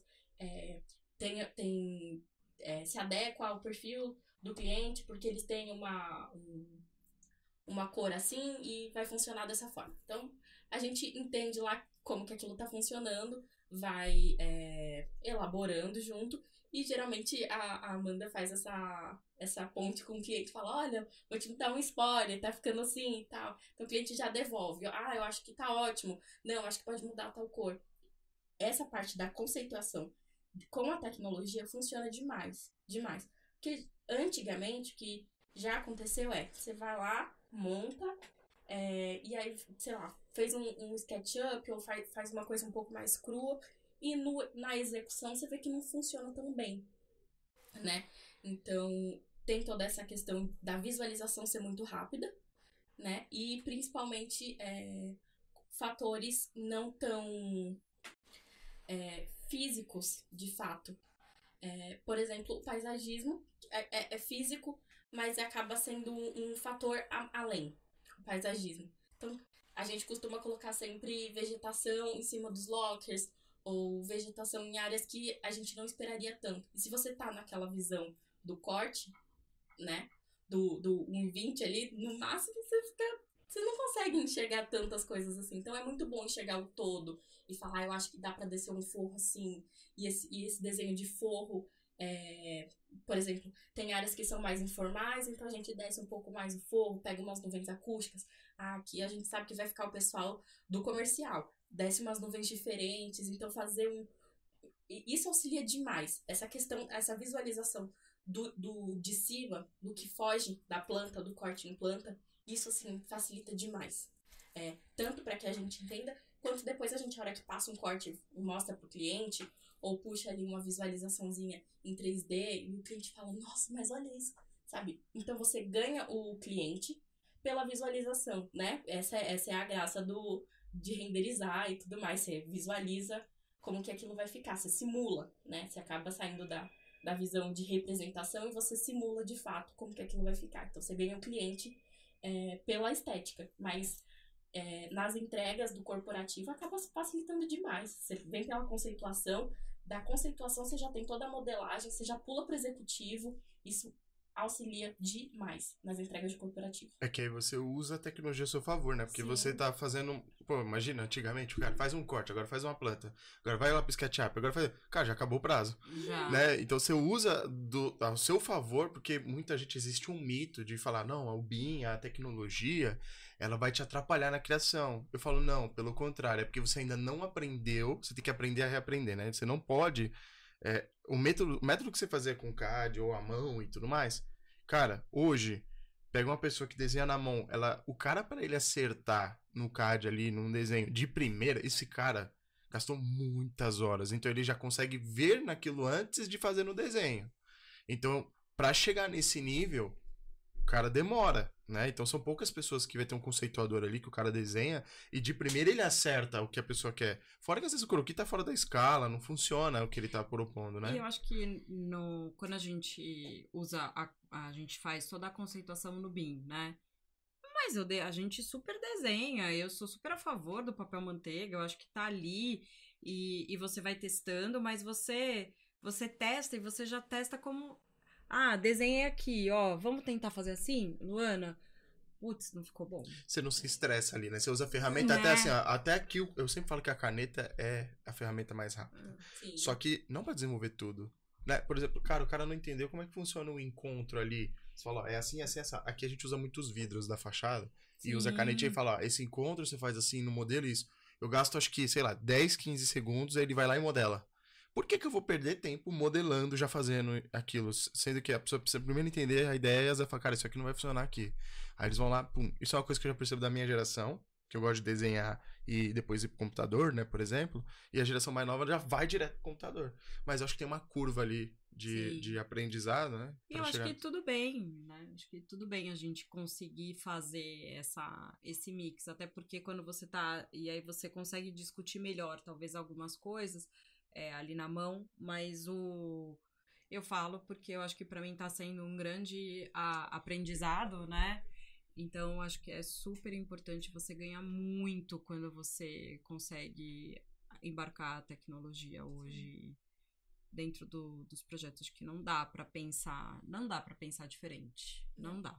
A gente imprime bastante coisa e às vezes eu vou lá e falo, ó, Amanda, ficou assim. A Amanda fala, imprime. Eu pego a planta, puxo aquele 3Dzinho básico, assim, em geral, ó, assim, e aí a gente desenha ali do lado e já entende, ó, eu acho que dessa forma não tá funcionando. Então, acaba tendo bastante papel. No escritório a gente tá sempre ali com papel, aí volta, depois eu pego as anotações, então... São todas as tecnologias. Nosso cérebro é uma tecnologia, a nossa mão, a caneta, são tecnologias. A gente usa as nossas tecnologias como ser humano, né? A nossa ferramenta base, que é o cérebro, mas não tem como negar que essas outras ferramentas, o BIM, então auxilia a gente demais nesse desenvolvimento de corporativo, que são projetos de curto prazo. Bom, pessoal, para quem não sabe, a MGE foi cliente nosso, né? É um cliente que a gente fica muito feliz de ter conseguido feita a implantação BIM também e que utilize o BIM como uma ferramenta dia a dia. A gente fala que a tecnologia não é nós que temos que nos adaptar à tecnologia. É a tecnologia que tem que se adaptar a nós, né? E a gente sempre defende isso e vocês usam isso com plenitude lá no escritório. A gente sabe que tem complexidades envolvidas, né? Mas eu queria ouvir de vocês, Luana, assim, falar um pouquinho da implantação, né? Como que tá o BIM hoje lá, né? Nesse sentido. Como que o cliente está vendo isso também, que eu acho que é importante, porque muita gente às vezes só vai fazer essa mudança, motiva a mudança se o banco pede, se o cliente pede e lá teve uma visão diferente de, cara, não, a gente precisa de uma ferramenta para ser mais produtivo, né? Queria que entendesse o que motivou e como que tá o pé lá do BIM hoje. Claro. A gente tem todos os arquitetos que trabalham com a gente, todos tem especialização em BIM, todo mundo trabalha, mas na frente ainda de todas as demandas eu fico cuidando dessa parte. No geral, assim, do escritório, tem clientes que são pontuais e aí falam, olha, eu quero um levantamento, assim, em BIM, que é o caso do que a gente fez junto. Então, tem clientes pontuais que solicitam. Mas a gente entende que, por exemplo, nas demandas que são mais elaboradas, de conceituação, que exigem um pouco mais, né, de visualizações, um pouco mais, não são demandas tão técnicas e um pouquinho menores, assim, não são coisas pontuais. Então, essas demandas maiores, clientes novos, clientes mais visuais, que a gente precisa debruçar um pouco mais de conceituação, então a gente migra para o BIM. É uma linguagem de trabalho da MGE. Então a gente entende que o BIM é um facilitador dessa forma de entrega. Então, se quer entregar alguma coisa de uma forma rápida, mas com uma conceituação, a gente elabora, quando a gente vai entregar para o cliente, 3, 4 layouts e vai enxugando, aí entende que um pedaço com o outro pode ser reduzido, então a gente consegue criar mais, de forma mais rápida e eficiente. Então a gente cria em conjunto, elabora, passa corte e facilita essa forma de entrega. Então, para conceituação, isso daí funciona muito. Foge daquilo que a gente comentou agora, de achar que o BIM ele é só para fazer o executivo, que vai demorar muito. Não, ele pode ser usado sim para interiores, o Revit pode ser usado sim como uma forma de criação. Não é o partido, não é o principal, mas ele é uma ferramenta que auxilia. Então a gente consegue entregar em menos tempo, com tanta qualidade quanto, e com mais opções. A gente consegue elaborar de forma mais efetiva para entregar para o cliente. Então, na MGE, todos os arquitetos são especialistas em BIM e a gente utiliza essa forma como um facilitador de criação. Então, para que quando o cliente aprove o projeto, eu já sei que dali eu consigo enxugar o executivo de forma mais rápida e eficiente. Né? Porque ali eu já passo para os complementares, ar-condicionado, todo mundo está trabalhando em conjunto. Então a gente se entende dessa forma. Legal. E eu queria entender um pouquinho de vocês. Amanda, o que o pessoal tem que ter para trabalhar hoje, assim, com a MGE, por exemplo? Quando a gente fala de habilidades técnicas, habilidades comportamentais, na opinião de vocês. Acho que falando da técnica, né, então, acho que não necessariamente precisa ser arquiteto, né, mas arquiteto, engenheiro, técnico, e que precise saber mexer nas ferramentas. Eu falo básicas porque eu acho que hoje não dá pra gente pensar que elas não são básicas, né? Então, o Revit, o AutoCAD. A gente não trabalha com ArchiCAD, mas a gente sabe que se precisar a gente se adapta, né? A gente prefere o Revit, mas isso vai de cada escritório. Acho que esse ferramental básico. E o Microsoft Office, que a gente não pode nunca deixar de lado aí, né? Porque a gente lida com e-mail, muitas vezes lida com planilha, porque a gente faz orçamentação. Então também tem o basicão aí do Windows. Mas acho que hoje saber mexer no Revit, saber mexer no AutoCAD e ter muito essa visão também da questão da ilustração, né?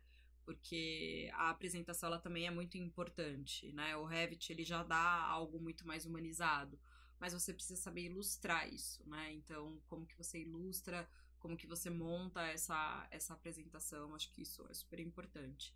Mas mais do que a técnica, eu acho que os skills, os soft skills que a gente fala, eles são muito importantes, né?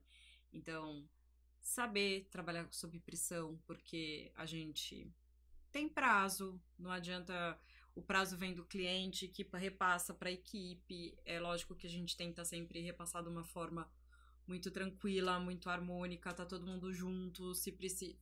Não é isso, mas acho que entender, saber lidar sob pressão, né? Ser uma pessoa, acho que criativa, tranquila, ser uma pessoa também que goste de falar, de se expressar, né?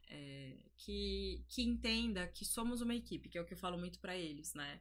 Eu falo, eu cheguei na equipe para somar com vocês. Eu não quero, eu sempre falo, eu não sou chefe de ninguém aqui, eu sou como vocês, a gente tá aqui, eu tô aqui para somar, tô aqui para liderar. Eu acho que isso é muito importante.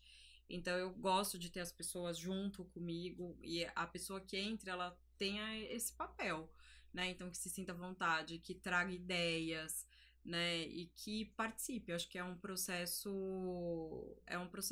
do escritório, é um processo de todo mundo, né? A gente tá fazendo uma entrega super importante para o escritório essa semana que vai entrar de um cliente novo, onde todo mundo participou, né? A Luana teve uma participação muito maior, porque foi ela que conceituou e tudo mais, mas tem a Diane que entende de acessibilidade, que ajudou e trouxe todos os pontos, a Scarlett que está fazendo orçamentação.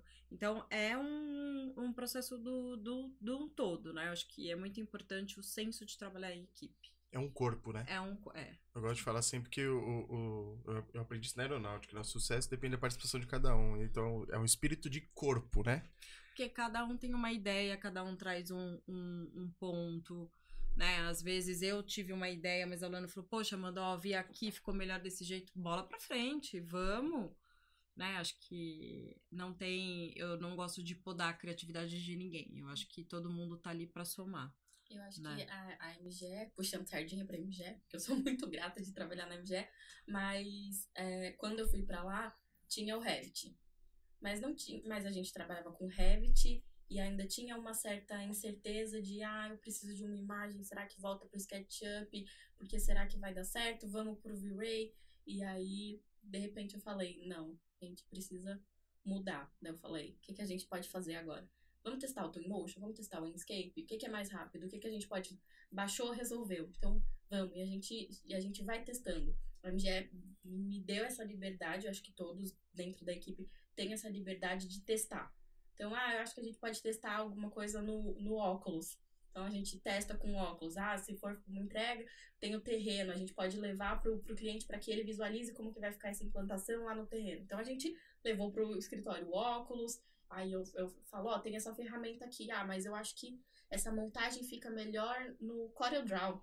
Então, a gente vai se adequando. Cada um tem o seu conhecimento e vai ajustando isso. Por exemplo, eu trabalhei já com impressão 3D, com laser. Então, assim, é muito importante que cada pontinho, cada pessoa da equipe tem esse interesse, essa vontade de não se acomodar. A curiosidade. A curiosidade, sabe? O tempo todo as coisas estão mudando e a gente trabalha com uma área criativa, a gente trabalha com pessoas. É muito importante entender as pessoas e entender o que está acontecendo no mundo. As coisas mudam o tempo inteiro. Então é muito legal. Assim, eu falo para todo mundo, eu amo o meu trabalho. Que eu amo o meu trabalho de criação, de conceituação.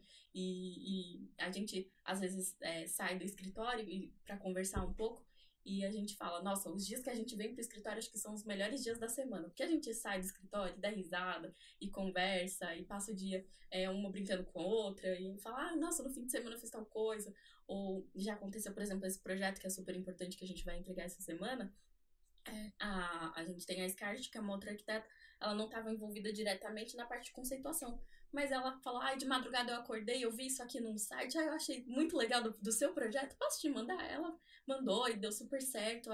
Então, um agrega ao outro, sabe? Essa intenção de crescer, do coletivo, né, da equipe, isso é maravilhoso, né? Isso acrescenta muito, agrega todo mundo, não tem essa competitividade. A gente acaba, essa cultura, né? O Joseph sempre fala, somos uma família, porque no fim das contas é isso que a MGE se torna, assim, cada pontinho da equipe vira ali uma corrente e todo mundo se ajusta. Tem a Jéssica, que é do financeiro, às vezes eu falo, e ela também é arquiteta, às vezes fala, essa poltrona tá legal, o que você acha disso? Eu acho que tá ótimo, mas essa aqui eu achei mais bonita. Então a gente sempre tá colaborando com o outro. Pelo que eu vejo que o Joseph tem bastante experiência. Eu já bati um papo com o Joseph. Sim. Toda vez que eu bato um papo com ele, eu saio com uma ideia, eu falo, né? E outro dia, até quando eu fui ligar pra ele, que eu tive uma ideia de fazer o trabalho, eu pedi a opinião dele até, porque ele é uma pessoa que tem muita sabedoria. E aí eu falo assim, acho que saber trabalhar com as pessoas, né, hoje é inevitável. Né? Já ocorreu comigo de contratar errado, de pegar pessoas que não tinham a cultura dessa empresa, ou dessa questão colaborativa, da humildade. Eu falo que hoje muitas pessoas elas são contratadas às vezes pelos hard skills, né? Pelas habilidades técnicas que ela tem. Então as pessoas são contratadas pelos hard skills e infelizmente eu diria que mais que quase 100% são demitidas pelos soft skills. Porque ela não se adequou. Então, eu entendo que esse trabalho de RH, da cultura, de construir, foi uma coisa que eu trabalhei muito esse ano na empresa, construir uma cultura forte, né, entre pessoas é muito mais importante que qualquer tecnologia, é muito mais importante que qualquer processo, né? Isso é até um dos fatos que a gente, quando levanta a BIM, entende que as empresas que não deram certo no BIM foram empresas que investiram mais em tecnologia e em processo e menos em pessoas. Então é legal ouvir isso de vocês, cai como, né? Por isso que quando eu falei, por que a MGE deu certo? Porque trabalhou bem os 3 pilares que a gente fala, que é pessoa, tecnologia, processo. E fico muito feliz de saber que vocês estão felizes também na área de arquitetura, porque infelizmente às vezes a pessoa tá numa área e não é aquela área para ela, e ela tá ocupando o espaço de uma outra pessoa que gostaria muito de estar ali. E eu falo, gente, comunicação é vital, né, pro relacionamento, E né? acho que só contando um rapidinho aqui, vai começar uma nova colaboradora com a gente que é mais velha, né? E nunca tinha trabalhado com arquitetura, decidiu fazer arquitetura mais velha e tal, e veio atrás da gente porque queria muito uma oportunidade. E eu falei, não, vou te dar essa oportunidade, porque eu acho que só da pessoa ter se reinventado depois dos 30 anos, né, e vem com a humildade de querer aprender.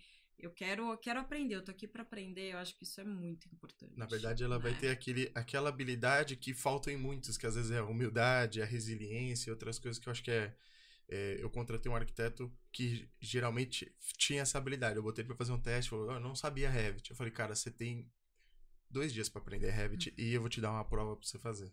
Quando ele chegou, eu falei pra ele depois que eu contratei, ele falou, cara, eu não colhei sua prova.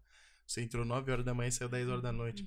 Você já tinha o que eu precisava, entendeu? O BIM eu te ensino, né? Agora, isso, como é que eu vou te ensinar a ter compromisso, a se dedicar a vestir a camisa? Você não ensina, né? Não tem formação. Então é muito legal saber disso e eu anotei aqui quais são os pontos pro pessoal aí. Fiquem atentos, pessoal, que vocês precisam ter para trabalhar. Então a gente anotou aí Revit, resiliência, dedicação. Acho que identificar também, né, o perfil que falta naquele time, né? Não ser todo mundo igual, né? Sim. Acho que esse é um papel bem importante. Você falou, opa, essa pessoa aqui talvez é uma peça que eu ainda não tenho, então eu preciso dessa peça no meu time aqui pra ser um time vencedor, que eu falo, né?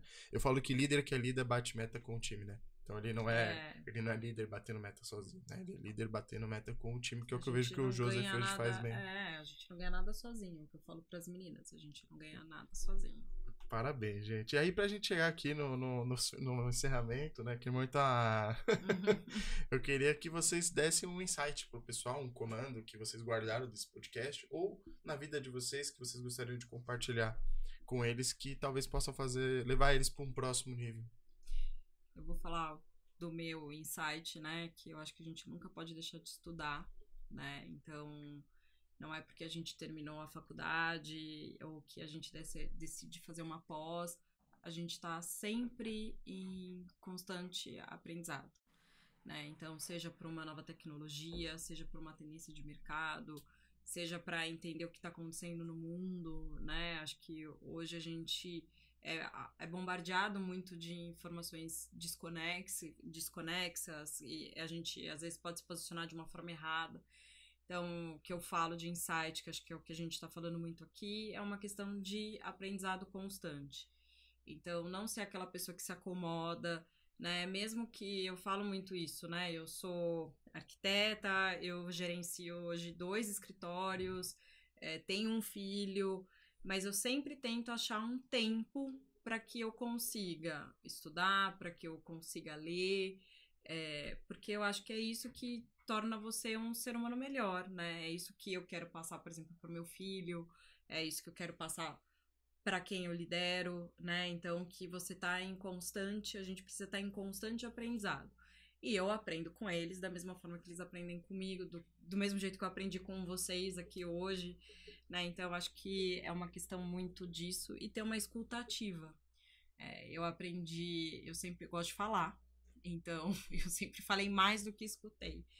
E hoje eu tento fazer o inverso. Eu tento escutar mais e falar menos, né? Ter essa escuta ativa e entender o que tá acontecendo. Porque é isso, numa conversa você tem um insight que você pode usar num projeto, que você pode usar num negócio, que você pode conectar uma pessoa a outra, né? E de alguma forma, quando você conecta uma pessoa a outra, você arranja alguma coisa que você consegue fazer ali. Então, eu acho que é muito isso, é a relação humana mesmo. Né? Legal, mano. E dá pra ver que isso é bastante maturidade que a gente foi tendo, né? Porque eu lembro também que eu sou hiperativo, mas eu era muito mais hiperativo quando eu era mais jovem. 10 anos atrás, quando eu me formei. E hoje eu percebo que eu sou um outro ser humano totalmente diferente. Basicamente isso também de saber escutar, né? Eu não gostava muito de escutar. Acabei abrindo um podcast que é pra falar muito e também escutar. Mas assim, concordo plenamente, né? Do que você apontou. Sim. Eu acho que, pra mim, como insight, não ter medo de aprender. Não ter medo de aprender e de buscar conhecimento no geral. Porque se reinventar, às vezes, é você se arriscar. Então, você começa a aprender uma coisa nova e aí você acha que aquilo não vai dar muito certo, mas conforme você vai arriscando, você vai descobrindo coisas novas e amores novos e coisas novas e é tudo muito, ao mesmo tempo que é tudo muito efêmero, mas é importante que a gente consiga filtrar as coisas que a gente tá ali vivendo no nosso dia a dia. Então, essa coisa do se reinventar é descobrir que às vezes esse software não deu certo, mas acho que eu vou tentar mais um pouco, acho que eu vou tentar aprender uma ferramenta nova. Então, sempre se reinventar e nunca desistir de aprender, porque conhecimento nunca é demais, nunca é inválido. Então, não ter medo de aprender. Pode ter medo de outras coisas, é normal ter medo, mas de aprender, você vai errar várias vezes, a gente vai errar várias vezes, mas é importante se arriscar. Legal, excelentes insights, então. Só agradeço a participação de vocês, fiquei muito feliz. Agradece. Obrigada. E queria deixar aqui, para quem tá aí, não esqueça de dar o like aí, curtir, compartilhar esse podcast com outros arquitetos, outros companheiros de profissão, que eu tenho certeza que a gente pode levar eles pro próximo nível.